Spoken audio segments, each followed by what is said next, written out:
Everybody, good evening. My name is Mike and I'm on the ministry team here. I've been filling in for Stu Pearson, the rector of St Luke's, while he's been unwell, and it's been a great joy to be part of the church family here at St Luke's, and particularly to have a whole bunch of experience with Stu and his ministry.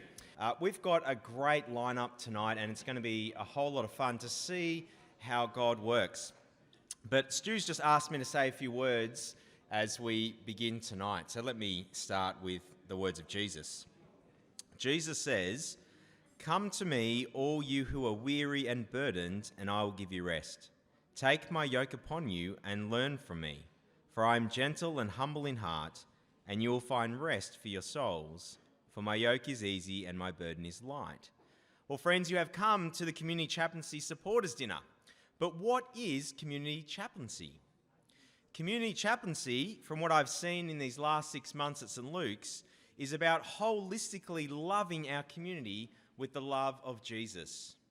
This ranges from food hampers, opal cards, shopping vouchers, being willing to listen, providing courses for men and women to learn about vital life skills like how to be a father or a mother, how to kick your addictions, how to deal with anger and failed parents, how to have your past, how to work through your past, and this happens in our Sorted and Empower courses.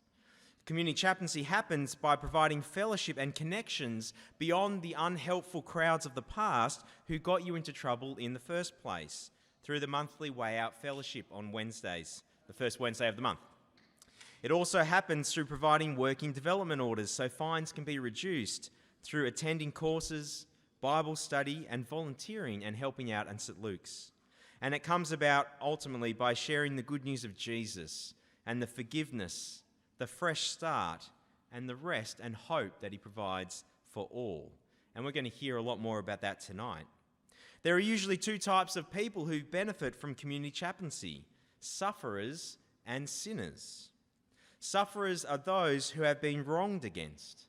They may be victims of violent crimes, victims of domestic abuse, whether physical, financial, emotional, or spiritual. These may be people suffering from anxiety or depression or other mental health or physical issues. They may just even be the unemployed or underemployed, or widows, or orphans, or single parents, or even migrants. Sufferers are usually those who suffer in silence out of the spotlight, and have done so for many years and usually fall through society's cracks. And yet the God of the Bible, page after page, has a heart for sufferers, for the down and out, for the widows, for the orphans, for the foreigners. The God of the Bible is the God who cares, who sees, who knows. And Jesus gives us hope of rest and a day when pain and suffering will end and where there will be no more tears, because on the cross, Jesus gives suffering an expiry date. Well, those are the sufferers. What about the sinners? The sinners are those who have done wrong, and usually wrong against others. They might be the drug addicts, the drug dealers, the murderers, the rapists, the alcoholics, the domestic abusers, the child abusers, the fraudsters, the gamblers, people with uncontrollable anger, or even just an embarrassing number of speeding fines, to name just a few. Sinners are those we in our society see as the bad people, the people we don't want our kids hanging around, the people we don't want our kids growing up to be. They are the people we fine. They are the people we incarcerate. Now, it is right that actions have consequences.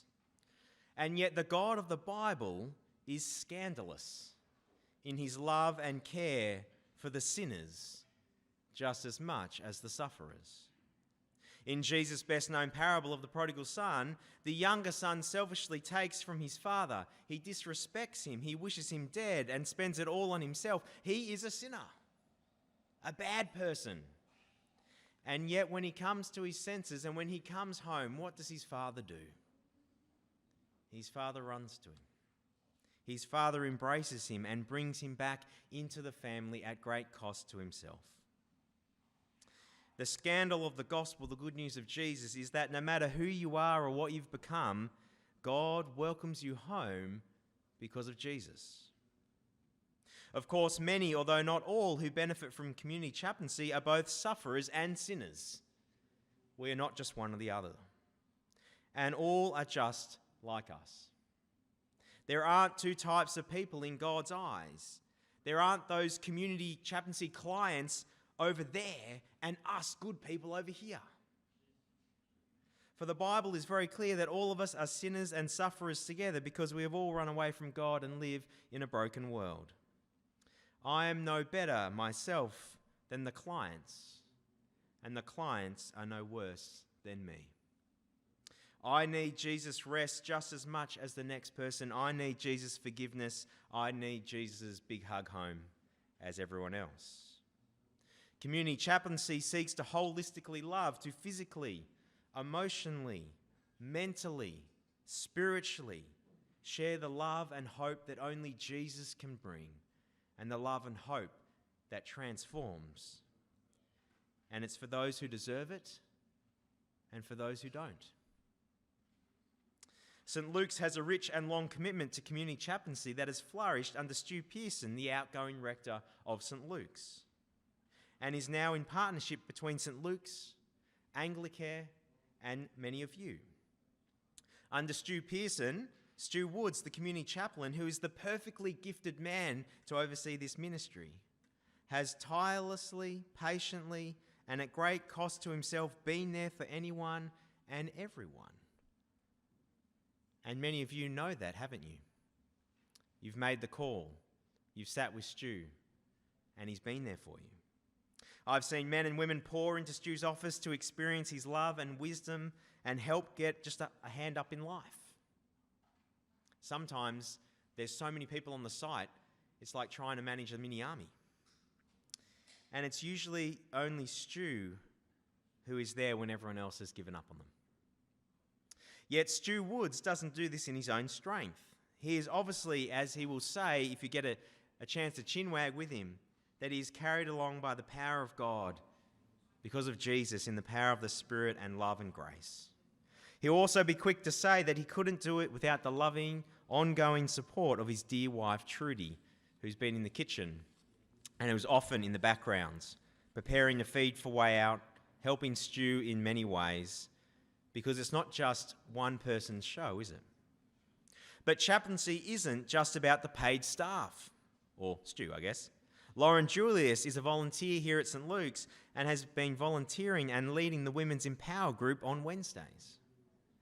Again, she has shared her deep love for Jesus and the down and out.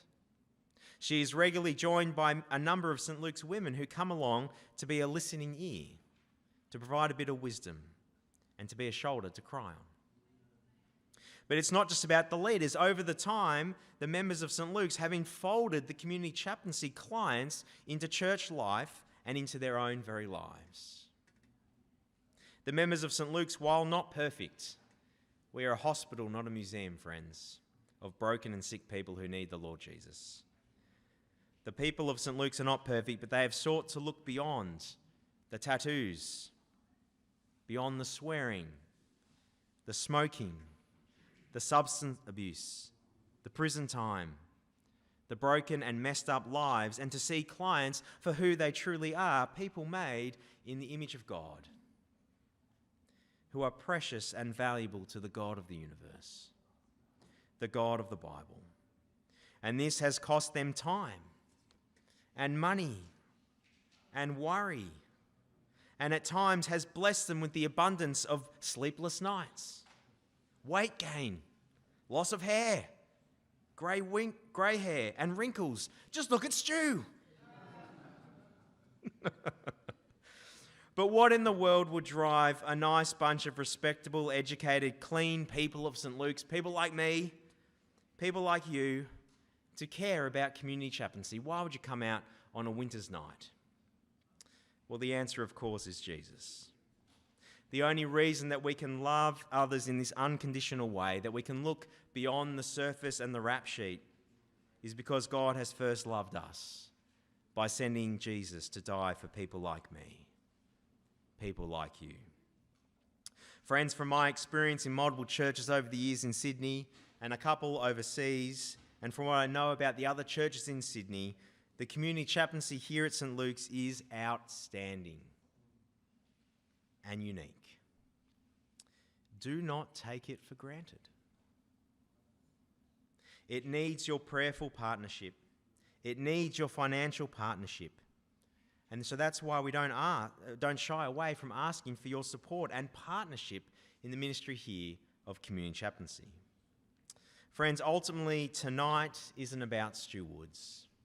It's not even about St. Luke's and the community chaplaincy here. It is about loving our community holistically with the love and hope that Jesus brings. But be warned that community chaplaincy isn't sexy. It is not flashy. It doesn't look impressive on Instagram or Facebook. It never will. Those who benefit from it are unlikely to become big givers at St. Luke's.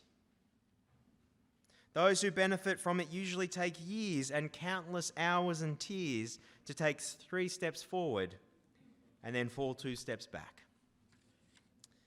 And usually there are problems that will never fully be resolved this side of heaven, because that's the world we live in. And yet community chaplaincy is the way of the cross. The way of the cross of Christ is weakness and foolishness in the world. And yet in the wisdom and power and glory of God is on display. Christ dies for sinners like us, to forgive us, to make us children of God. And so this ministry, while not glorious and powerful and amazing on the outside mostly, is an amazing way that God is using to touch people's lives and transform them and show them the eternal hope that only Jesus can bring. Jesus says, "Come to me, all you who are weary and burdened, and I will give you rest. Take my yoke upon you and learn from me, for I am gentle and humble in heart, and you will find rest for your souls. For my yoke is easy and my burden is light." You're going to see some of the mess, the pain, and what God has been doing through the work